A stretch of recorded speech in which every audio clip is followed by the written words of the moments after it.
On the human day-to-day basis, we're always indulging in different types of products and don't really think about it too much. But we all really need to sit down together and really think on the question, what makes a product? Some may say the value of the product and how fulfilling it can be to you. Others may say the actual company and how ethically produced the product is. But I say no one cares about either one of those things. Humans are much more simple-minded creatures than that. All it really takes for a brand to do great is an iconic ass mascot. Mascots are the leaders and face of any brand out there. They're truly what people see first before even opening the package of any product, so it's important to consumers. Life without mascots would kinda be boring. For example, I don't personally watch something like sports too much myself, but when I do, I always look forward to looking at the goofy mascots on the sideline doing their goofy little shenanigans. And also think of if there was no mascots for the general products we use every day. Like, can you imagine Frosted Flakes without the Tony Tiger? Apple products with, no apple? McDonald's without the Ronald McDonald? Actually, we can go without this one.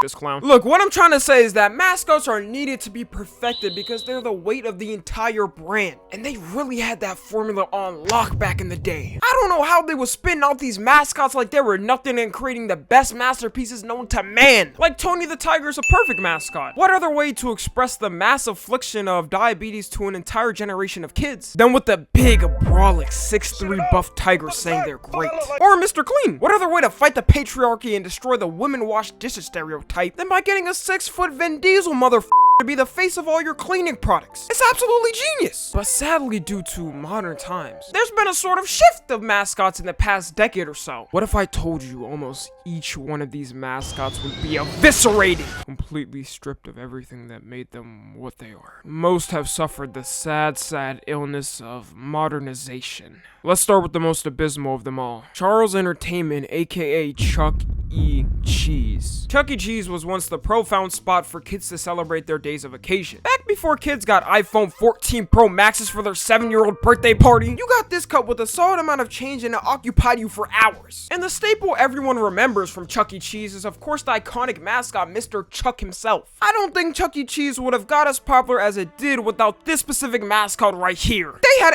everything perfected in this version, from the geometric drip on the shorts, the green shoes with the purple laces matching the purple shirt and green sleeves with the C in the middle dyed yellow, and of course to finish this bitch off, the combination of green, purple, and yellow all put on the top of his head with a cap. Sir Chuckington was really moving with the drip back then. Although he did simultaneously scar a generation of kids with images like this,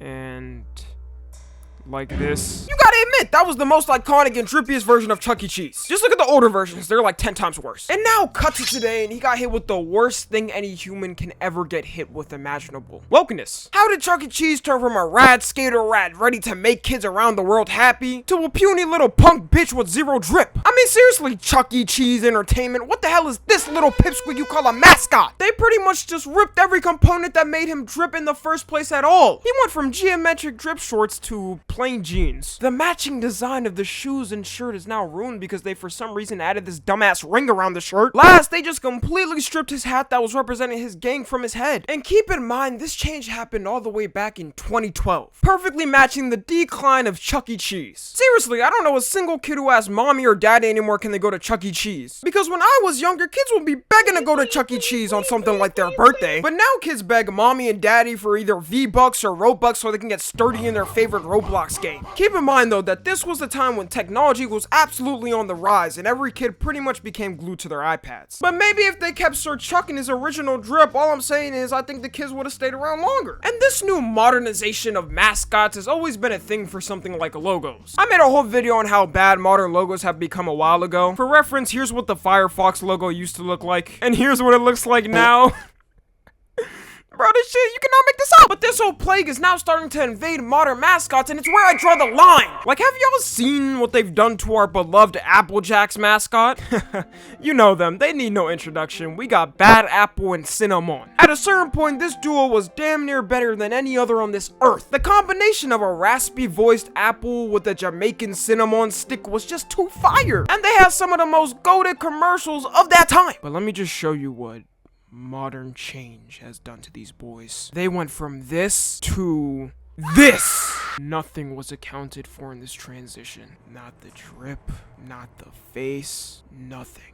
I'd rather eat a bowl of Australian tarantulas with piss as the milk substitute than ever touch this monstrosity. I simply can't even understand the reason why a change like this is even necessary for the mascot. I think even the Coco Melon brain-dead toddlers are able to process the imagery of the original mascots without needing this family-friendly, whittly-diddly-ass change. And then Fruit Loops did the same thing when they tried to redesign from the original Toucan Sam to this. This is just more than a massacre, it's a bloodbath. Seriously, why the f out of all things, cereal brands are trying to make a modern change to appeal to the people? You give kids diabetes. If they really wanted to make a change, they would just shut down forever and permanently stop the diabetes epidemic to kids. Luckily, they got hated on enough online to pretty much just never release the actual change. But some of you really don't understand, we're really in scary times. No mascot is safe at this point if they're coming for the part of a perfectly balanced breakfast. So I sat real hard down and started to think to myself, well, why would any of these things need to even be changed? Two things came to my mind on why they would even change it when thinking about this question. And my theory number one is just the typical modern changes that every company is doing for their logos and mascots. Like I said earlier, damn near every company is just conforming to these changes, trying to copy the changes of new modern brands and logos. Old brands are now turning from actual designs and beautifully eclectic art to fonts. Company offices are now just 15-floor glass buildings with no actual designs to not offend anyone. And my number two theory is obviously going to be cancellation. I personally think a reason why a lot of these brands are trying to conform to a new modern design and modern change is because of cancellation, sadly. It's the 2020s and people literally go out their way to get people canceled at all costs. And I already know what some of you guys are thinking. Tommy, it's not really realistic to cancel a cereal or candy brand just off their mascot, silly. You know, I really thought this too until about 2 months ago, people started to cancel M&Ms. For y'all that are not caught up on the M&M cancellation lore, let me tune you in real quick. M&M started to get canceled some time ago in 2022. People apparently didn't like how the brown M&M and green M&M were represented sexually, which was because they were depicted wearing heels, and that just didn't sit right with certain people on Twitter. So they replaced the green M&M's heels with white sneakers and the brown M&M's stiletto heels with flatter lower ones. Keep in mind, we're still talking about those little chocolate candy balls. Then later on in January 2023, it got to the point where M&M's pretty much just yanked all the spokes candies and replaced it with a real person to avoid controversy? Is this what we have to do now? We can't even keep our beloved mascots out the trenches of Twitter? It's sickening! They did bring them back apparently and said it was all just a publicity stunt, but I really don't think it was. With how things are now in society, I wouldn't be surprised if they came back and said the publicity stunt was fake and they're actually gone. This canceling has also happened with a lot of other brands, like Aunt Jemima as an example. This is another brand where there was a huge controversy of the logo, specifically Aunt Jemima herself. See, if you don't know, the logo of Aunt Jemima herself was actually based on a racist undertone, which we all know, racism is evil. Justin Bieber told me on a shirt once. A long time ago, the Aunt Jemima logo looked very different and actually looked like this. And when looking at this, it doesn't take a rocket scientist to figure out that this is pretty racist. So the public got mad and they kept rebranding and kept rebranding and kept rebranding until they ended up with something like this. Something that people really didn't get mad with. Now we fast forward to 2020 and people started to protest for them to just entirely remove the logo. And obviously they're gonna abide by it, so they completely removed not only the logo, but the entire brand name itself. The same thing happened for a bunch of other brands too, like Uncle Ben, Miss Buttersworth, and Land O'Lakes. But I low-key feel like all of this good change actually causes more racism than ever. Let me explain, okay? So whenever a company has a drastic change like these brands do, it now causes another crowd to be super pissed off. So when they changed the Aunt Jemima logo and name as an example, now you got actual racist mofos being like, yeah.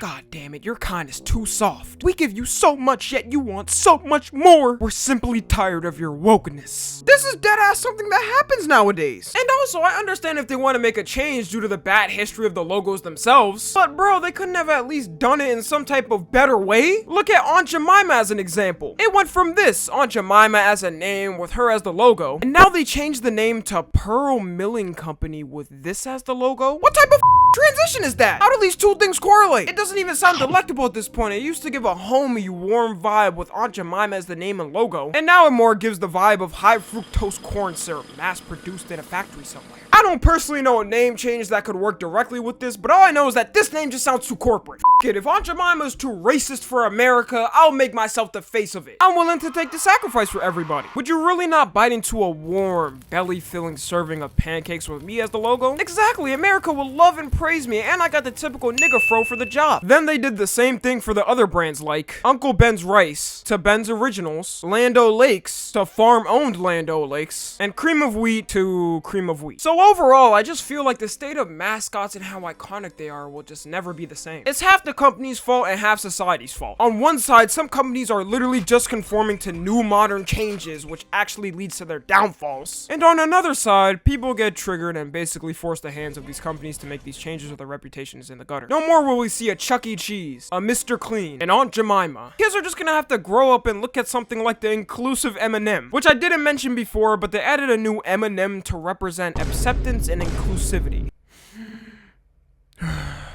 This is what we're getting to. I don't care if we go back. To be honest, I taste a better racist. Follow me on Twitter, Instagram, and TikTok. As always, I love you guys consensually. And until next time, I'm out.